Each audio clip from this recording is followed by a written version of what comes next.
Hello everybody, Curious Corduroy here again, and this is my third part of the Dark Souls videos that I'm doing again. This isn't going to be like a walkthrough or a let's play.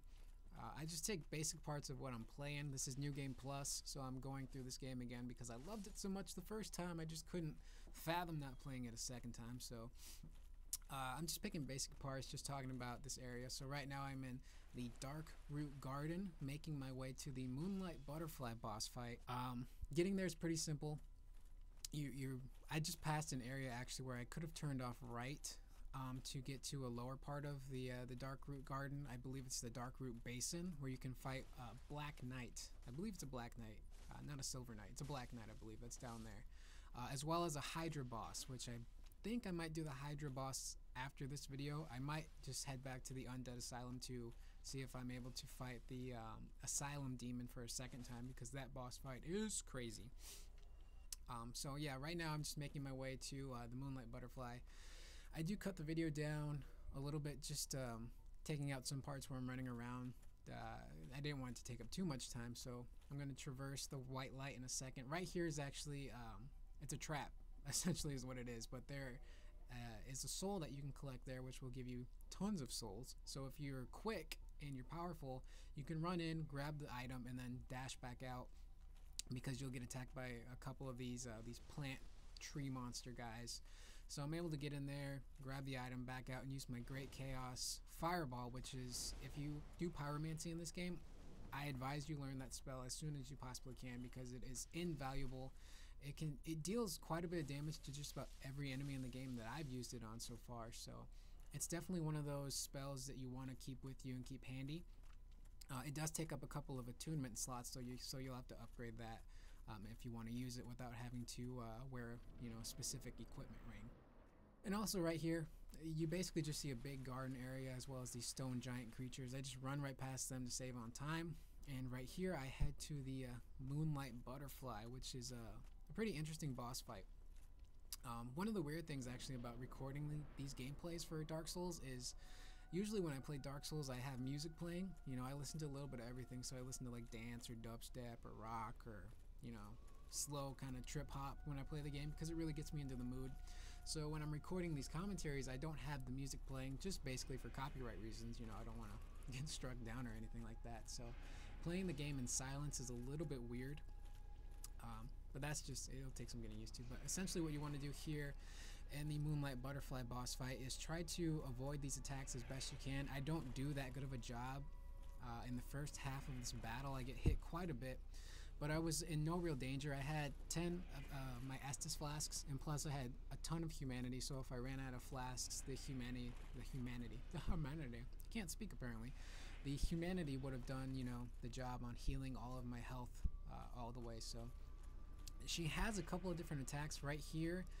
Those are kind of like bullet attacks is what I like to call them, because they shoot out very quick and they're very sharp.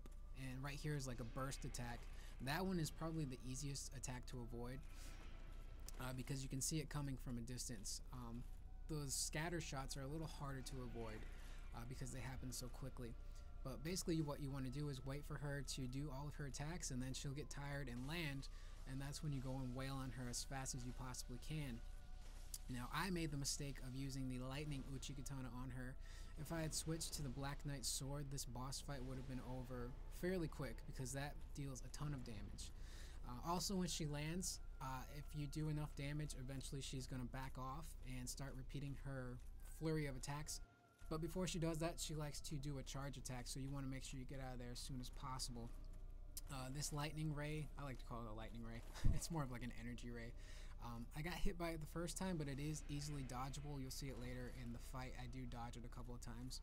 And right here in the second half of the fight, I get much better at dodging her attacks. I do get hit a couple of times, but I also... One of the things you never want to do in this game is switch your weapons or go to your inventory on the fly while there are enemies around. But I was like, you know what, this is going to take too long if I use the Lightning Uchigatana. I like it because it's fast and it's quick, but it's not as powerful either. Comparing it to the Black Knight Sword, the Black Knight Sword is a lot heavier and slower, but it does a ton more damage. Right here is another overhead burst attack, which you can just roll right under, but I unfortunately got hit.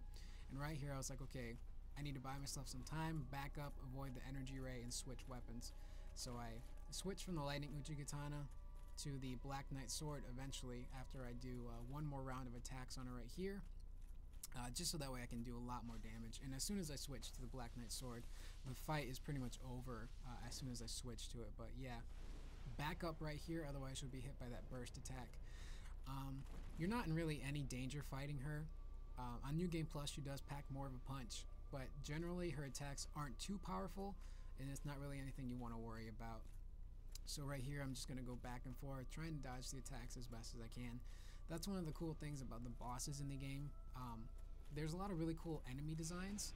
A little bit towards the end of the game, they kind of reuse a lot of the same enemies, and they repeat them throughout the levels, so that gets a little disappointing. But a majority of the bosses and enemies in these games are just phenomenal. I can't even think how they come up with some of this stuff. But right there, I didn't even see me switch to the Black Knight sword, unless I must have edited it out. I don't know. It was probably in there, but I was so lost in my own thought and speaking that I didn't catch it. But right here, she's going to get ready to land, and after this burst attack, and I'm just going to wail on her with the Black Knight sword. And then I finish the fight, and I end it with a gesture, because everyone who makes Dark Souls videos likes to incorporate a gesture into their video. So I did. I was like, why not, just for fun. So I wail on her here, and this is her last flight, and I take her out.